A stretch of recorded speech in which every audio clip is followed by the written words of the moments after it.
Hello friends. तो दोस्तों, जब हम इंजीनियरिंग कर रहे होते हैं या कहीं नई जॉब पे जाते हैं तो कुछ पॉइंट्स ऐसे होते हैं जो हमें आने चाहिए, जिससे जो कि हमें प्रूफ करते हैं कि हमारी प्रिपेयरिंग या हमारी बेसिक नॉलेज काफ़ी ज़्यादा क्लियर है। तो उसके लिए कुछ जनरल पॉइंट्स होते हैं, वो हर किसी इंजीनियर को आने चाहिए। तो वही पॉइंट्स आज हम आपको बताएंगे। और उससे ही पहले अगर आपने चैनल को सब्सक्राइब नहीं किया है तो ज़रूर चैनल को सबसे पहले सब्सक्राइब कीजिए और वीडियो को शेयर कीजिए, लाइक कीजिए और कमेंट भी कीजिए। तो दोस्तों चलो चलते हैं हम अब अपने इन्हीं पॉइंट्स को आगे लेके। तो दोस्तों, आज हम पहला पॉइंट है वो है बार्स से रिलेटेड, जैसे lapping is not allowed,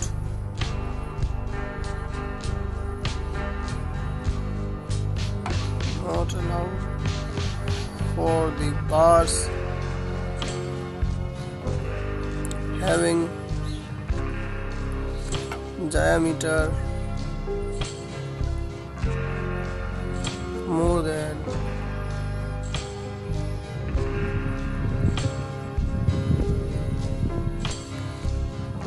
36 mm।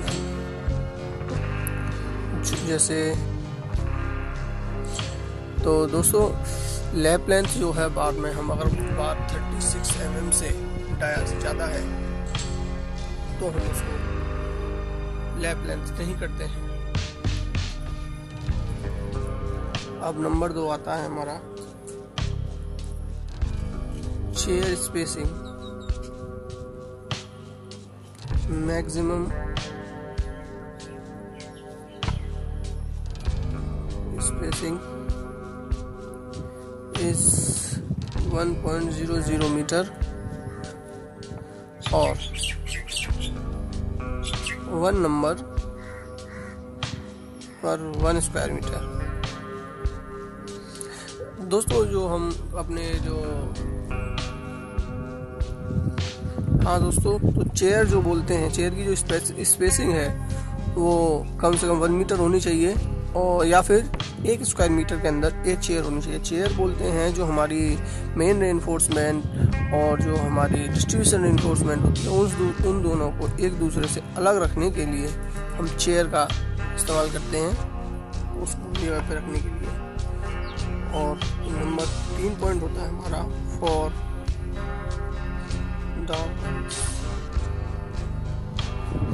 Rod minimum of 12 mm dia should be used।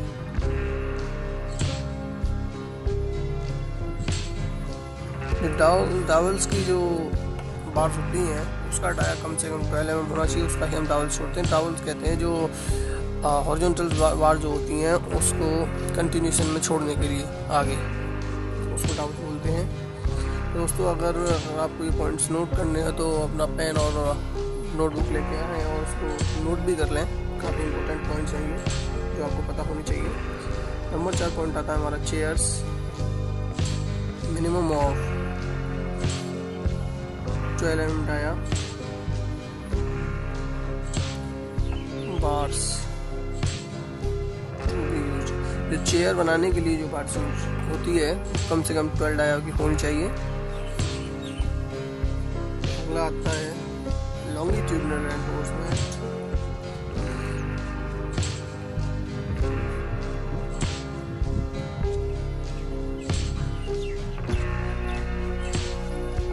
Not less then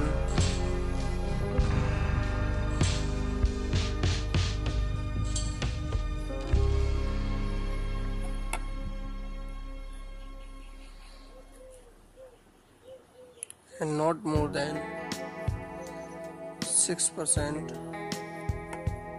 of gross sections।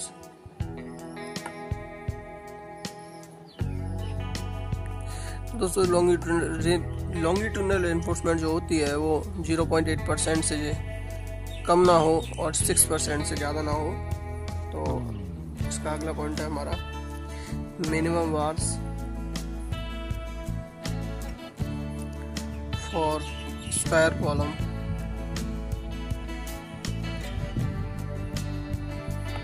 is 4 numbers and 6 numbers for circular column.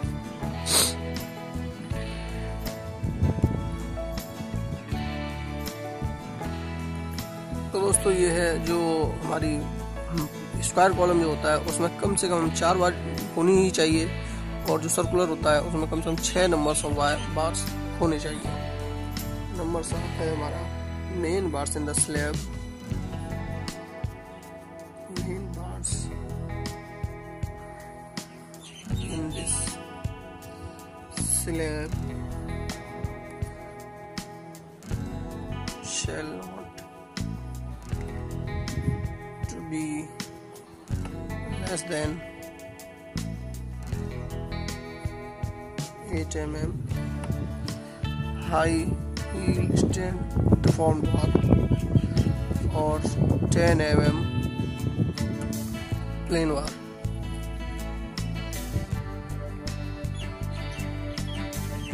And the distribution bars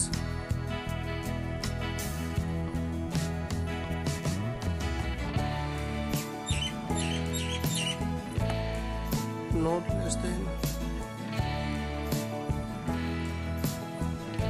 8 mm and more than 1/8 of slab thickness.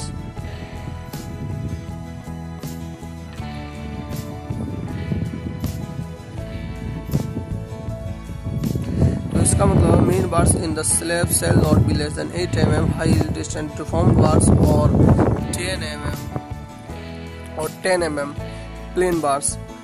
तो ये क्या होता है, जो हमारी main bars जो होती हैं, मेन बार्स तो दोस्तों उसको बोलते हैं जो हमारी स्लैब में जो सबसे बॉटम में जो बार्स पड़ती हैं, जो shorter along the shorter span बोलते हैं, उनको मेन बार्स बोलते हैं।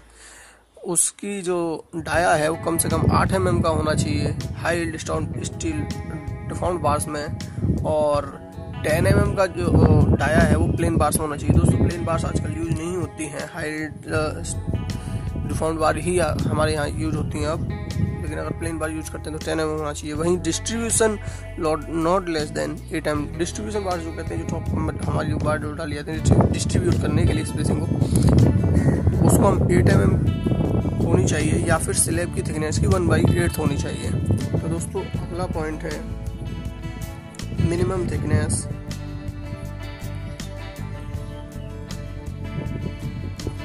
Of slab is 125। जो स्लैब की जो थिकनेस होती है वो कम से कम 125 mm तो होनी चाहिए, यानी कि 5 इंच करीब होनी चाहिए। तो उसके बाद आता है 9 number dimension tolerance.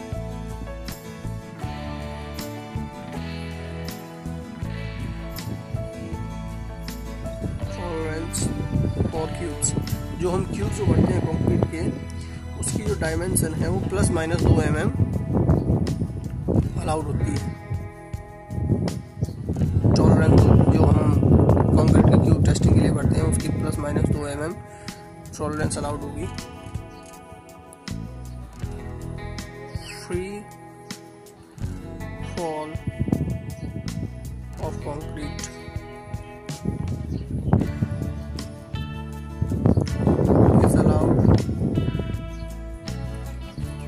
Maximum to 1.50 metre. जो हम जब कंक्रीट को डंप करते हैं या कहीं कंक्रीट को किसी भी चीज़ से नीचे फिलिंग के लिए डालते हैं, तो उसकी जो हाइट है वो 1.5 मीटर से ज़्यादा ना हो, उसी को हम बोलते हैं free fall of concrete is allowed maximum to 1.5 metre. कोई भी कंक्रीट को डंप करने के लिए हम उसको 1.5 मीटर की हाइट से ज़्यादा ना फेंकें।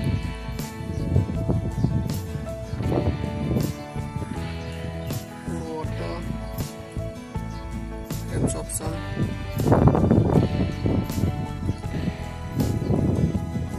not more than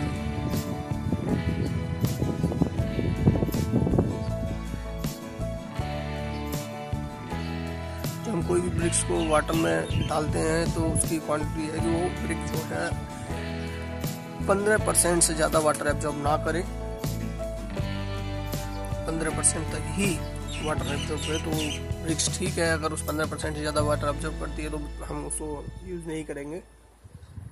और हमारा 12वां पॉइंट है pH value. pH value of water should not be less than 6।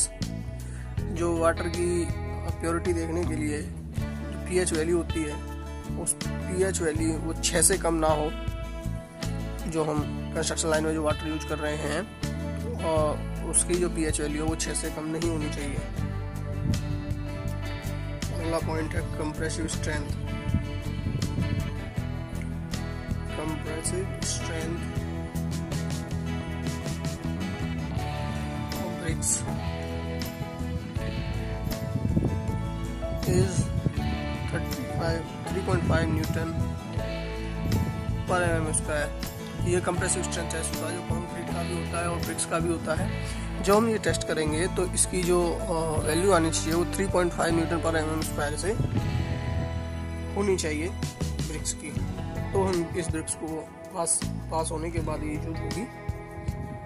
इसके बाद आता है in steel reinforcement.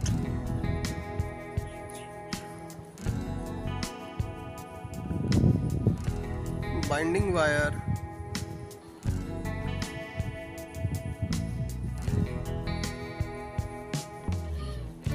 is 8 kg per mt। जो हम बाइंडिंग वायर यूज करते हैं जो बार्स को बांधने के लिए, तो उसका जो कोफिशिएंट होता है 8 kg पर मीट्रिक टन। पर मीट्रिक टन अगर हम बार्स बांधेंगे तो उसमें 8 kg वो वायर लगता है, ये उसका कोफिशिएंट है।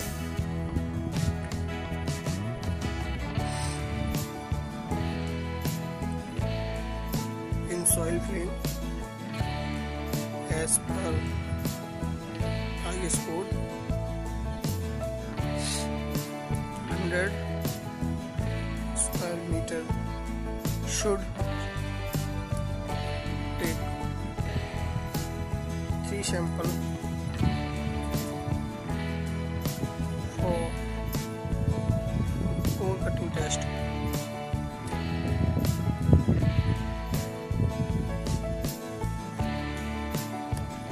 दोस्तों ये जो होता है, जो कोई भी सॉइल को अगर अपना कहीं भी जगह पे फिल करा रहे हैं या कोई भी सॉइल को डंप करा रहे हैं तो IS कोड के अनुसार 100 स्क्वायर मीटर में हम कोर कटिंग के 3 सैंपल लेने चाहिए। 100 स्क्वायर मीटर जो एरिया होता है उसमें, इससे फिर हमें वाटर एब्जॉर्प्शन उसका सॉइल का पता चल जाएगा, उसमें मॉइस्चर क्या है या उसकी जो स्ट्रेंथ है, जो कि उसने कॉम्पैक्टेड स्ट्रेंथ है वो कितनी हो गई है। वो सब देखने के लिए हम ये कोर कटिंग टेस्ट के थ्रू कोर से हम वो 3 सैंपल ले लेते हैं। उसके बाद इसको टेस्टिंग के लिए वो भेजते हैं। तो ये हर 100 स्क्वायर मीटर में 3 सैंपल लेते हैं। तो दोस्तों ये पॉइंट्स काफ़ी इंपॉर्टेंट है जो हर एक न्यू इंजीनियर्स या जो पढ़ाई कर रहे हैं उनको पता होना चाहिए। जब हम कहीं भी जाते हैं तो इन चीज़ों को देखा जाता है। अगर दोस्तों ये वीडियो पसंद आई हो तो प्लीज़ चैनल को सब्सक्राइब कीजिए, वीडियो को शेयर कीजिए, लाइक कीजिए, कमेंट कीजिए और अपना प्यार ऐसे ही बनाते रहिए। तो थैंक यू सो मच हमारी वीडियो देखने के लिए।